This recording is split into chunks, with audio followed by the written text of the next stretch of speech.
হাসিনার গদিকে চ্যালেঞ্জ করে আন্দোলন করেছিলাম আমরা, আমাদের উপরে আইন শৃঙ্খলা বাহিনীর এই রকমের বর্বরচিত হামলা হয় নাই।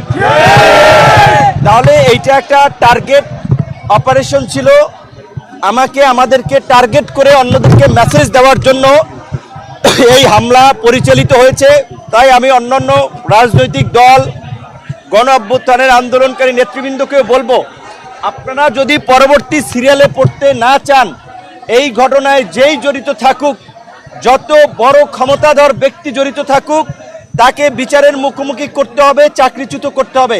কিন্তু দুঃখজনক আমরা দেখতে পাচ্ছি ওই গতানুগতিক তদন্ত কমিটি গঠিত হয়েছে, মিটিং চলছে, প্রতিবেদন আলোর মুখ দেখে না।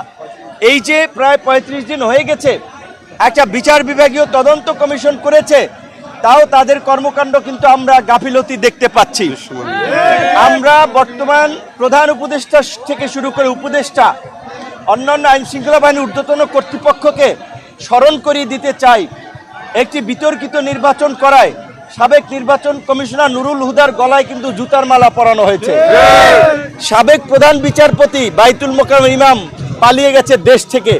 সুতরাং এই 29শে অগস্টের ঘটনার বিচার না হলে অনেকেই আমরা যদি বেঁচে থাকি রাস্তায় অপমানিত হবেন, অপদস্থ হবেন এবং ভবিষ্যতে তাদের গলায় গামছা আমরা পরাবো। আমরা সরকারকে সহযোগিতা করছি, আমরা এই সরকার দ্বারা কোনো বেনিফিটেড হই নাই, আমরা সরকারের ভাগ বাটোয়ারার অংশীদার হই নাই। যাদেরকে সরকার ভাগ বাটোয়ারা সমঝোতা করে এই পর্যন্ত একটা পরিস্থিতি তৈরি করার চেষ্টা করেছে, সেটা কিন্তু দেখা গেছে এখন কিন্তু দেশের মধ্যে বিশৃঙ্খলা হচ্ছে, নির্বাচন নিয়ে বিভাজন, পাহাড়ে অস্থিতিশীল পরিস্থিতি। কাজেই এখন যদি একটা সুষ্ঠু নির্বাচন, বহুল আকাঙ্ক্ষিত নির্বাচন, সেই নির্বাচন যদি না হয় তাহলে কিন্তু দেশ আবার একটা সংকটে পড়বে। তো সেই সুষ্ঠু নির্বাচন কিভাবে হবে? একটা দলের প্রধানকে যদি এইভাবে আক্রমণ করে তার নেতা কর্মীদের সহ, এবং দেখেছেন তারপরে আমাদের শ্রমিক অধিকার পরিষদের সভাপতি, তাকেও আক্রমণ করেছে গাজীপুরে। তাহলে কি হচ্ছে?